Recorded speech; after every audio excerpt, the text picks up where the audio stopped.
Hello, everyone. Let's begin today with a fascinating question. If evolution is constantly happening, why do some traits in a population remain unchanged for centuries? For example, humans have had 5 fingers for as long as we can trace back. Why didn't that number change randomly over time? The answer lies in an important concept in population genetics called the Hardy-Weinberg principle. It tells us that if certain conditions are met, the genetic makeup of a population remains constant from generation to generation. We call this state of balanced genetic equilibrium. Imagine the population as a big container of alleles, like colored balls, that stays steady unless something disturbs it. That's the beauty of Hardy-Weinberg equilibrium. Now, let's make this idea more precise. In a diploid organism, each gene has two versions, or alleles. Let's call them capital A and small a. Suppose the frequency of allele A is P, and the frequency of allele A is Q. The Hardy-Weinberg equation is written as P squared plus 2PQ plus Q squared equals 1. Here's what that means. P squared represents the proportion of individuals with their genotype. Q squared represents the proportion with their genotype. And 2PQ represents the heterozygous individuals. This equation is nothing more than the binomial expansion of P plus Q whole squared. It ensures that all possible combinations of alleles in the population are accounted for. Think of it like tossing a coin. If you know the probability of getting heads and tails, you can predict the likelihood of any outcome. In the same way, the Hardy-Weinberg equation helps us predict the genetic structure of a population across generations.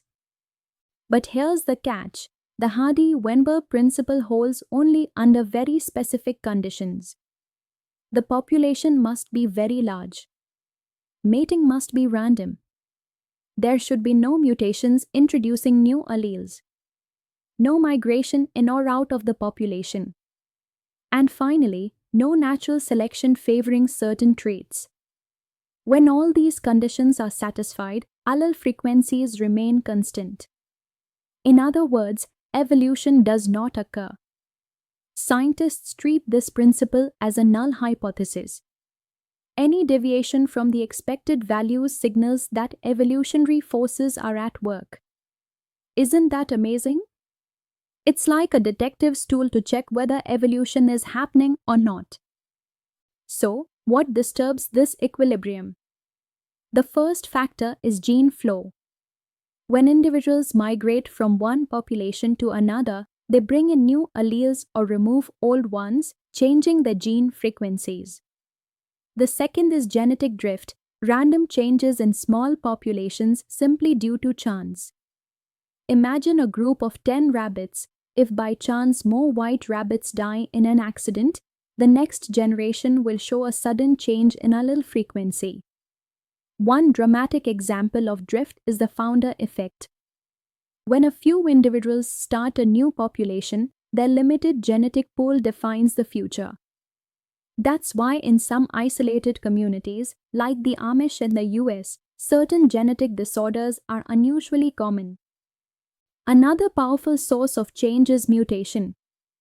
Mutations are random alterations in DNA that create new alleles.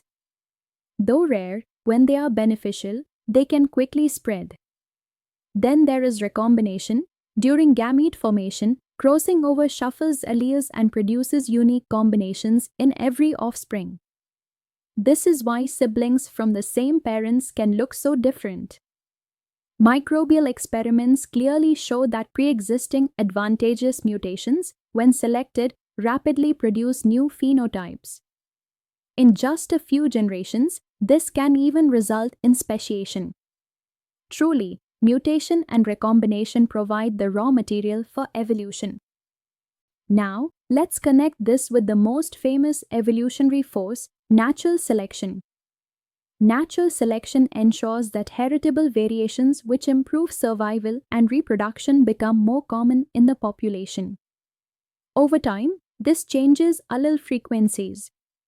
Natural selection may act in three distinct ways: stabilizing selection, favoring the average traits; directional selection, pushing the population toward one extreme trait; disruptive selection, favoring both extremes over the average.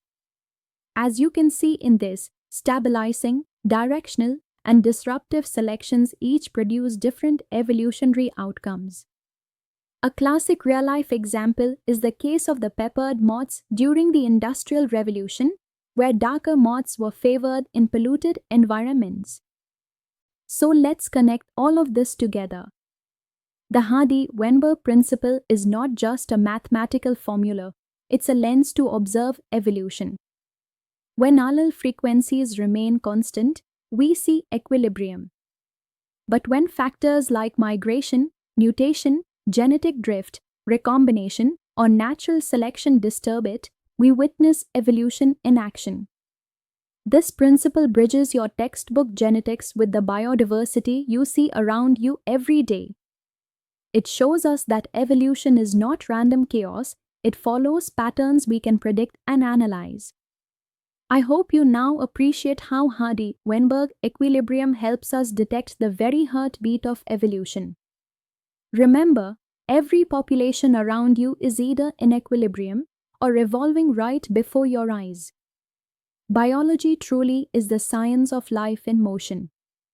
Until next time, stay curious, stay observant, and keep exploring the wonders of evolution.